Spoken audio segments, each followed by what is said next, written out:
This is Fred Richani. In this interview, we chat with actress, model, and influencer Daphne Blunt, who stars in the powerful dramedy film Another Day in America. And what would you like me to apologize for? I feel so betrayed. Well, Daphne Blunt, thank you so much for joining us on TSC News. Of course, we are talking about the film Another Day in America, coming out very soon on video on demand. You play one of the lead actresses, Erin Gleason, a pretty messy and interesting character, to say the least. This whole film, bit of a comedy, dramedy, takes a dark turn as well. We won't give too much away for people who haven't seen it yet.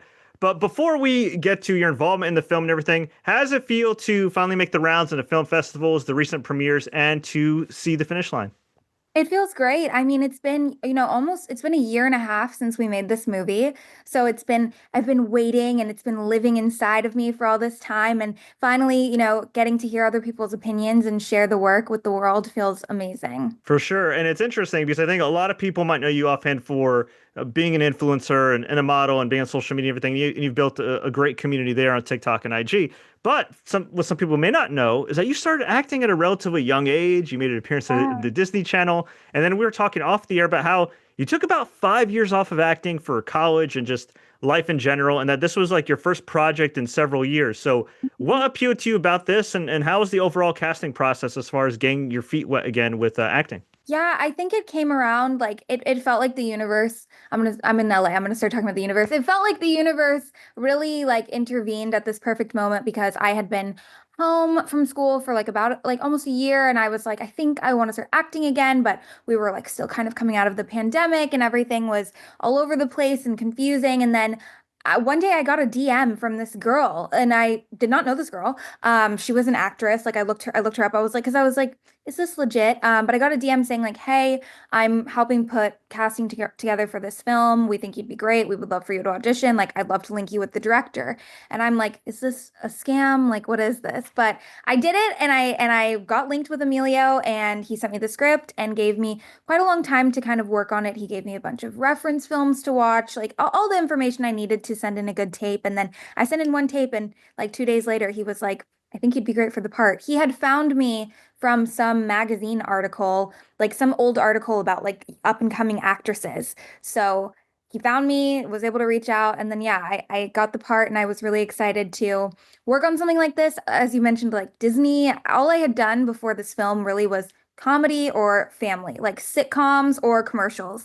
So being able to go into this film like in a lead role where I had to cry, I had to fight, I had to scream, I had to do all these things I had never done before was really exciting. And I felt like I was able to like really push myself and work on my craft, and I got the bug again. I was like, I think this is what I'm meant to do. How did you prep for some of these emotionally charged scenes? I worked with my acting coach that I've been working with since I was like 12 years old. She hadn't seen me in 5 years, and I called her up and I was like, I booked a movie. I need help. And so I did a lot of prep with her, a lot of character work, a lot of background work. And then being on set with all these actors who are working actors who are experienced was such a great experience because all of them were so kind and willing to give me advice, give me tips, pull me in, read lines with me.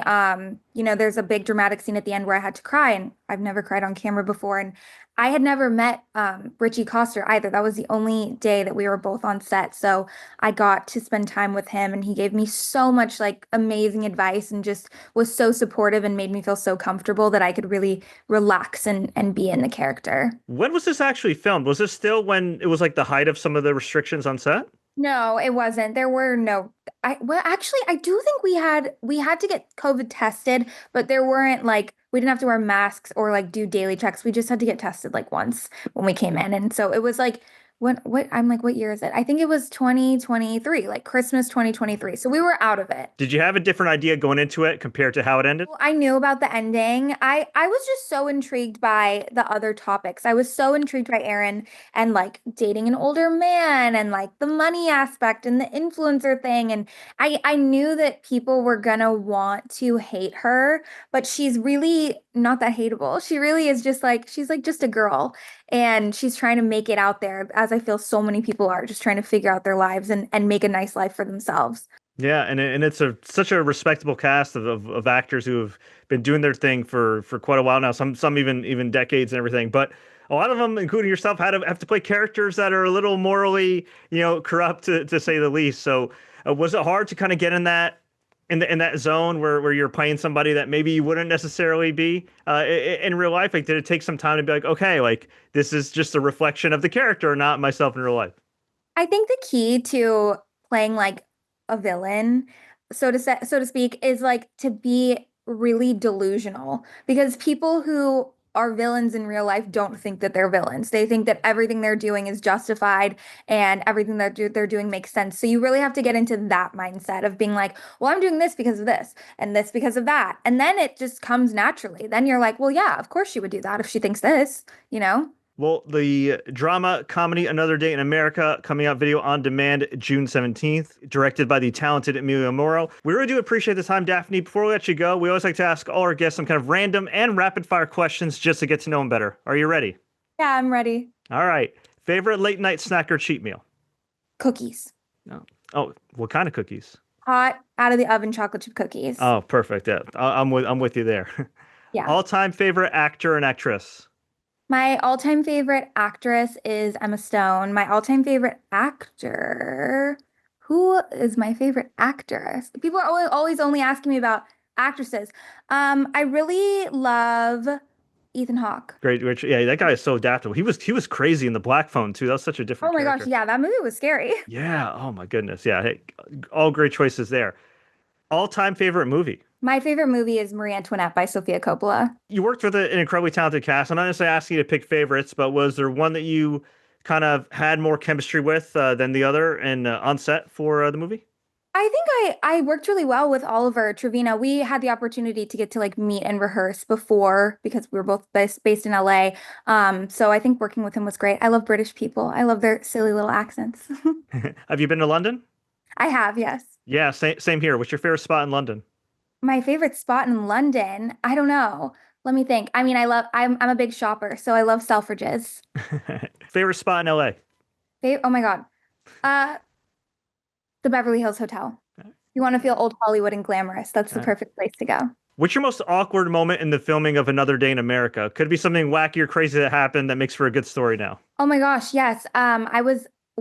First of all, I was wearing like a little skirt and a little outfit and heels the whole time while it was 30 degrees filming in Boston. But I was wearing these really uncomfortable pumps. And it's, as we know, one day. So I'm wearing the same outfit every day for like 2 weeks. And one day the sole of the heel, like the bottom of the shoe, just came off while I was walking and I tripped and fell. But it was okay. They glued it back on, but I was like, can we just get rid of these shoes? I started wearing like my Uggs for any scene that they were not filming my feet because I was like, I can't do this. Hey, it worked out at the end of the day, right? And they got the shot. Yeah. There you go. As we mentioned, of course, you're also known as an influencer and a model. You have a huge social media following, but this is a pretty serious role to take on. So is it safe to assume that you're going to be continuing to do more TV and film moving forward? Absolutely, yes. Acting is my ultimate passion, I think, at the end of the day. If anybody was like, you can choose one thing that you could do for the rest of your life, I would definitely choose acting. And being able to break in, I always saw myself as doing more comedy, but doing this was such a positive experience. I'm currently constantly auditioning and working a bit. So look out for me, follow me, and you'll see. I love that. And also too, something that when I've interviewed various acting coaches, they say like the people that are really good at comedy also are surprisingly really good at drama because they're able to kind of channel like the different range of emotions. It's just, I don't know what it is. So did you find that as well? Like to somebody who's like naturally funny and entertaining that like, Totally. okay, like I could adapt.